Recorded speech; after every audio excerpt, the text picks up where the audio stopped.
Muchas gracias. Primero agradecerles su gran hospitalidad. Para mí es un gran honor poder estar con ustedes. Es mi primera vez, de hecho, en Latinoamérica. Hasta ahora he viajado por todo el mundo y sigo haciéndolo, pero en los pocos días que llevo por aquí me han recibido siempre fantásticamente. Me encuentro en casa, ¿no? Y mucho más especial, ¿no? Conociendo, habiendo leído un poco sobre el problema del pueblo mapuche en Chile, ¿no? Su lucha por defender su dignidad, su cultura, su honor. Para mí representa una oportunidad única de poder compartir experiencias en lo personal, como ser humano y especialmente como representante de nuestra república. Para saber un poco, ¿no?, de cómo funciona Corea, de dónde viene Corea. El pueblo coreano, un pueblo con una cultura muy diferente, ¿no?, lógicamente a toda América Latina en general, ¿no? Es un pueblo que ha estado oprimido durante prácticamente toda su historia. Es un pueblo que ha estado invadido continuamente por diferentes imperios, por el imperio japonés, el imperio chino, el imperio mongol. Así que el pueblo coreano ha estado siempre masacrado, sus casas han sido destruidas, sus mujeres violadas de forma continua en la historia. De hecho, en la historia reciente, Corea hasta el año 1945, hasta relativamente hace poco históricamente, estuvo ocupado por el imperio japonés. En esa época el pueblo coreano no podía hablar su lengua, no podía vestir sus ropas y básicamente era esclavo en su propia tierra. Los japoneses ocuparon la nación y forzaron al pueblo coreano a servirles como esclavos. Bien. Por desgracia, cuando el país se logra liberar de ese imperio, porque todos los imperios acaban cayendo en el mundo, llega un momento en la historia en que esos imperios caen. El imperio japonés cayó también en la Segunda Guerra Mundial y se produce un breve periodo de liberación. Por desgracia, ese espacio del imperio japonés lo ocupa el imperio norteamericano, que es el gran imperio hoy en día, no solo a nivel de ocupación de tierras y explotación, sino a nivel cultural. Destruye sistemáticamente todas las culturas y todos los pueblos del mundo. De esa forma, sin parar, se queda con todos los recursos. Así, Corea sufre la invasión del imperio americano y la guerra.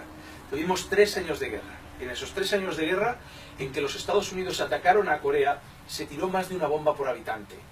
La vida era tan terrible, no quedó ni un solo edificio en pie y todo el pueblo tuvo que vivir bajo tierra. Así que imagínense cómo es la vida, dormir, o sea, poder amar, reír, que incluso existía esa risa, pero bajo tierra. Durante 3 años era la única forma que un ser humano podía subsistir. De hecho, los americanos llegaron a bombardear todos los cultivos. Bombardeaban sistemáticamente las zonas de cultivo, que no son un objetivo militar. Pero de esa forma pretendían crear un estado de hambre general para que la gente finalmente se rindiera y dejara entrar a los americanos. Se usaron también armas químicas y bacteriológicas. Las armas químicas, como el napalm, hemos oído a veces de la guerra del Vietnam, estas armas que queman a la población, que queman enormes superficies y queman a los seres humanos, y armas bacteriológicas. Cogían mosquitos, cucarachas, a las que inyectaban todo tipo de enfermedades, como la malaria, el dengue, la peste. Y luego tiraban esas bombas desde el avión. Cuando las bombas llegaban, no explotaban. Esas bombas se abrían y liberaban todos esos insectos, que destruían las cosechas, que picaban a los seres humanos y contagiaban las enfermedades más terribles que nunca habían existido en el país. Así que nos podemos hacer una idea que murieron millones de personas. En esos conflictos murieron millones de personas. Es solo en el 1953 cuando llega un momento dado que, a pesar que el pueblo coreano no tenía apenas armas, no tenía posibilidad de enfrentarse a Estados Unidos a nivel tecnológico, pero tenía una cosa mucho más importante que las armas. Era la unión. Se unió todo el pueblo coreano en resistencia para no ser oprimido. Y eso es lo que no se esperaban los norteamericanos. Y llegó un punto en que no pudieron continuar atacando porque no podían conquistar el territorio. Ellos seguían bombardeando, pero cuando las tropas intentaban entrar, la fuerza del pueblo era tan grande y el deseo de defender a su nación que no podían ocupar el territorio. Y así, desde el 1953, el país queda oficialmente libre, por la parte norte, en este caso, libre del imperio norteamericano. Por desgracia, la parte sur quedó bajo su control, y así dividió una nación que estaba unida en 2 partes, Corea del Norte y Corea del Sur. Mientras en el sur se estableció un sistema capitalista americano controlado militarmente por los Estados Unidos, En el norte se creó una república libre, una república socialista, basada en la comunidad, porque teníamos claro que si no existía una unión, si no se repartía, si no se distribuía la riqueza de forma igualitaria, nunca se podría lograr una gran nación. Así, desde el 1953 hasta la actualidad, Corea del Norte se ha convertido y se está convirtiendo en un referente mundial. ¿Por qué? Porque es un país que es soberano, decide por sí mismo. No hay nadie que pueda imponer su criterio a nuestra república. Y estoy hablando no solo de grandes potencias militares, sino estoy hablando de la OPEC, de los organismos que controlan el petróleo, del Fondo Monetario Internacional, la Organización Mundial del Comercio, todos esos grandes organismos capitalistas que controlan la economía, que destruyen a los agricultores, a los ganaderos, a cualquiera que quiera buscarse la vida, porque nunca puede competir con las grandes empresas.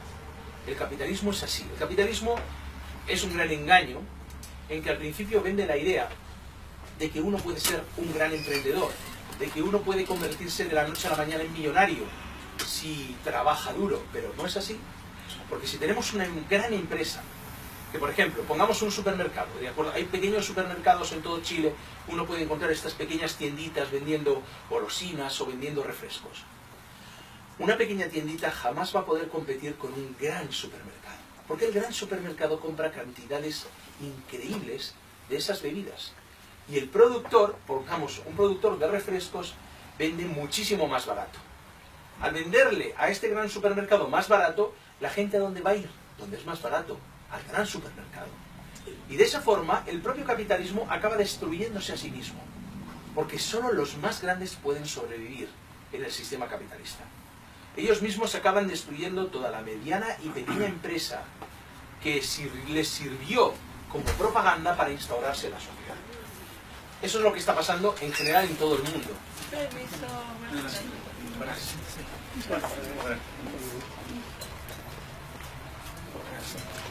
Mari, vení.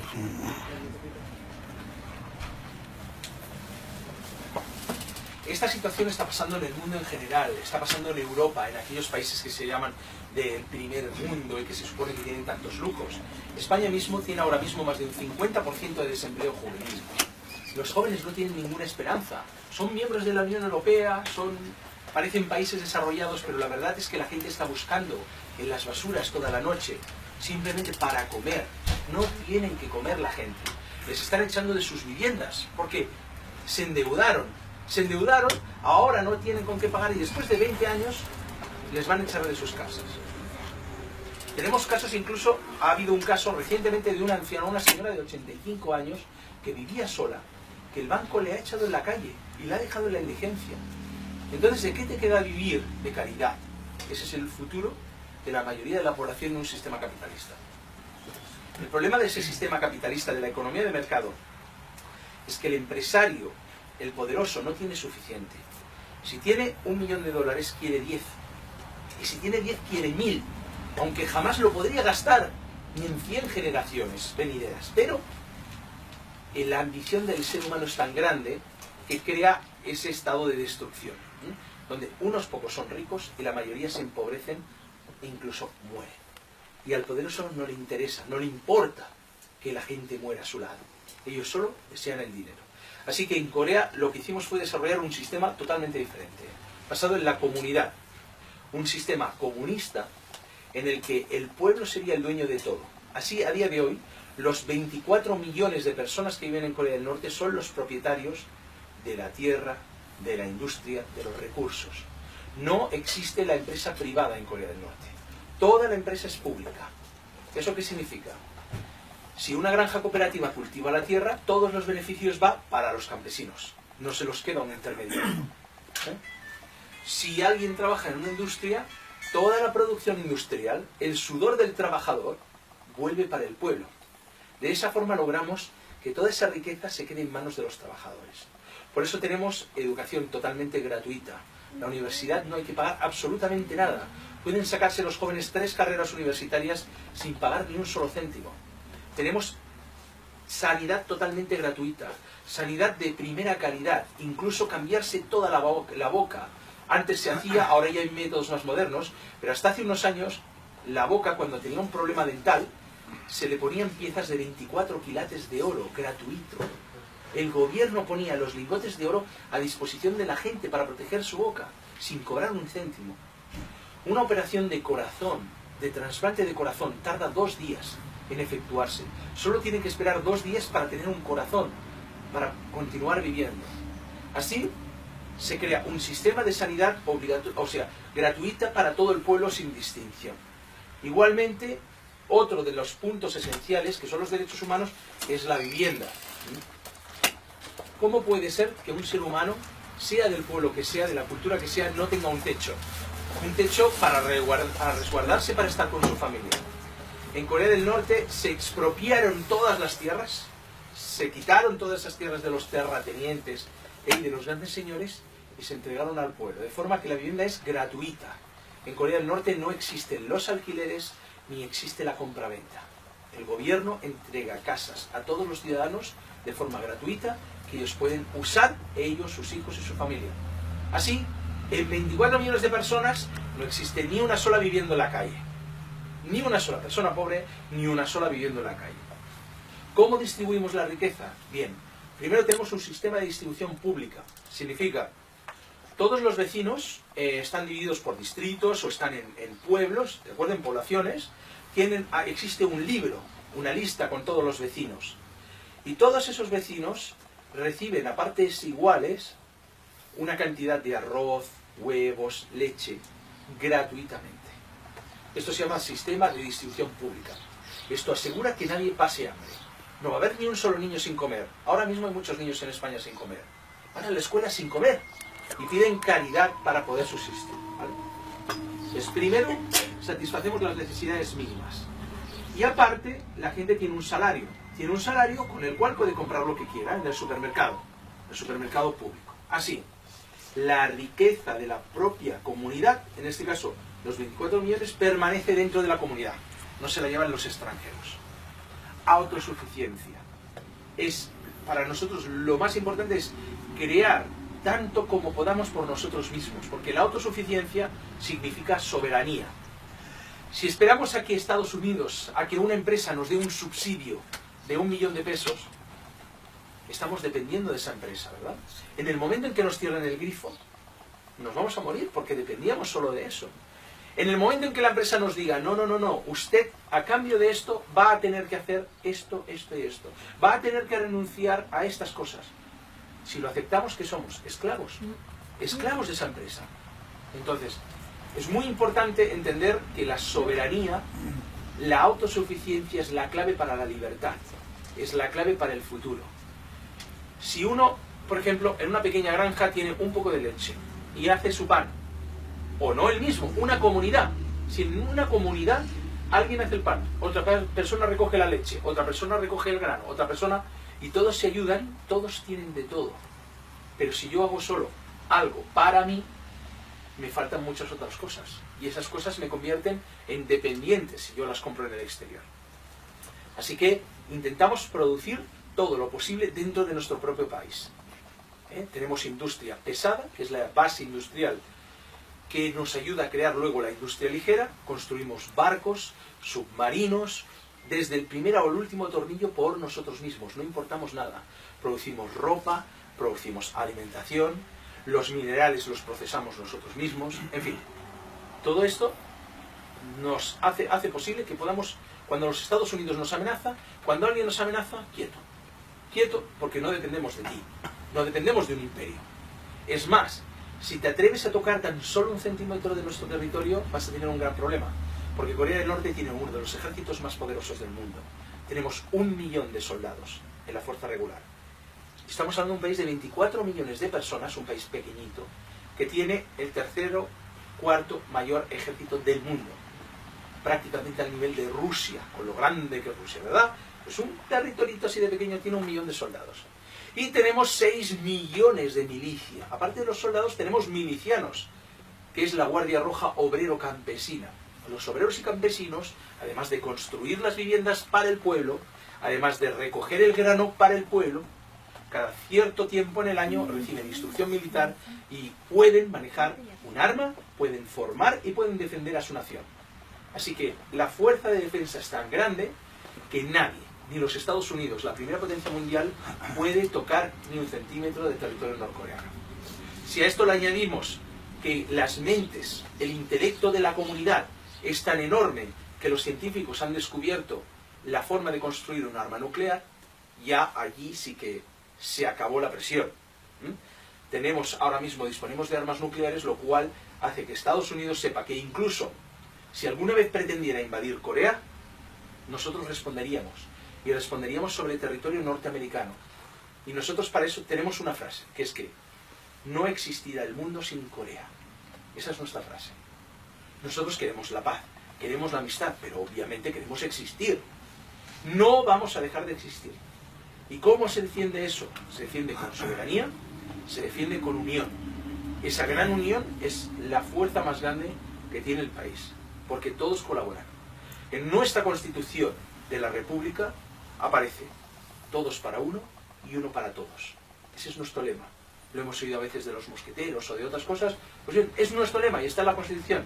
Y así nos sentimos. Cuando nos relacionamos entre nosotros en Corea, nos llamamos hermano, nos llamamos tío, padre, abuelo. O sea, como si fuéramos una sola familia. Dentro de esa familia de 24 millones de personas, obviamente, tiene que haber un cabeza de familia. Esa es la posición del líder. Tenemos un líder, actualmente nuestro mariscal Kim Jong-un, que actúa como unificador de toda esa sociedad. Entonces, toda unión necesita un liderazgo y una estructura, porque si no se disuelve, cada uno va en una dirección diferente, ¿verdad? Así que, tan importante como la unión es la organización. Si no existe organización, nunca puede haber victoria, nunca. Porque va a haber anarquía, va a haber individualismo. Bueno, yo pienso esto, ahora por aquí. Y cualquier división, cuando nos dividimos, ese espacio es el que aprovecha el enemigo, sea cual sea, para infiltrarse y destruir la unidad. Así que, básicamente, esa es la forma en que en Corea desarrollamos nuestro sistema social, que ahora ha demostrado su fortaleza porque ha aguantado desde el año 1948. Tenemos nuestro sistema, estamos avanzando, económicamente nos estamos desarrollando muy rápido también, y mucha gente en el mundo, incluso estudiantes, empresarios de todo tipo, están aprendiendo y se acercan al país a conocer nuestra realidad. Así que con esto creo que he dado una visión un poco general de cómo funcionamos en Corea, esclavo en su propia tierra. Los japoneses ocuparon la nación y forzaron al pueblo coreano a servirles como esclavos. Bien. Por desgracia, cuando el país se logra liberar de ese imperio, porque todos los imperios acaban cayendo en el mundo, llega un momento en la historia en que esos imperios caen. El imperio japonés cayó también en la Segunda Guerra Mundial y se produce un breve periodo de... El pueblo coreano, un pueblo con una cultura muy diferente, ¿no? Lógicamente a toda América Latina en general, ¿no? Es un pueblo que ha estado oprimido durante prácticamente toda su historia. Es un pueblo que ha estado invadido continuamente por diferentes imperios, por el imperio japonés, el imperio chino, el imperio mongol. Así que el pueblo coreano ha estado siempre masacrado, sus casas han sido destruidas, sus mujeres violadas de forma continua en la historia. De hecho, en la historia reciente, Corea hasta el año 1945, hasta relativamente hace poco históricamente, estuvo ocupado por el imperio japonés. En esa época el pueblo coreano no podía hablar su lengua, no podía vestir sus ropas y básicamente era el problema del pueblo mapuche en Chile, ¿no? Su lucha por defender su dignidad, su cultura, su honor, para mí representa una oportunidad única de poder compartir experiencias en lo personal, como ser humano y especialmente como representante de nuestra república. Para saber un poco, ¿no?, de cómo funciona Corea, de dónde viene Corea. Muchas gracias. Primero agradecerles su gran hospitalidad. Para mí es un gran honor poder estar con ustedes. Es mi primera vez, de hecho, en Latinoamérica. Hasta ahora he viajado por todo el mundo y sigo haciéndolo, pero en los pocos días que llevo por aquí me han recibido siempre fantásticamente. Me encuentro en casa, ¿no? Y mucho más especial, ¿no? Conociendo, habiendo leído un poco sobre el